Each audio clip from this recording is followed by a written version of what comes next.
Hey, let's talk a little bit about pain and what's pain that we need to worry about versus sore muscles and tired muscles. So I always like to say if the pain moves, that's a good thing. Because a lot of times when we start using muscles that we haven't used before or haven't used in a while, you'll feel stuff, you'll feel like, oh, it's achy. It doesn't really, I don't feel like I can move that well and it hurts. But it's just because we haven't used that muscle, or maybe we've been relying on a different muscle and now that one's having to come into play, and it may be uncomfortable.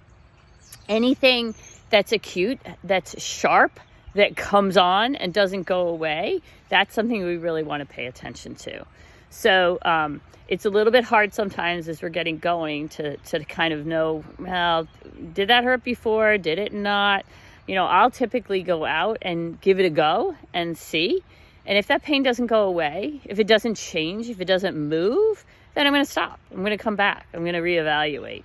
But I would also say, if something is bothering you, certainly talk to the mentors. If you see me, talk to me.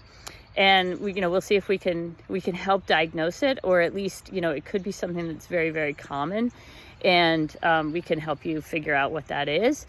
If you do feel something, I would encourage you stop and stretch and see if you can increase the length of that area that's bothering you. So think about the muscles in that area that's bothering you. Like if it's your calf and it's all of a sudden, it's like, oh, that doesn't feel good.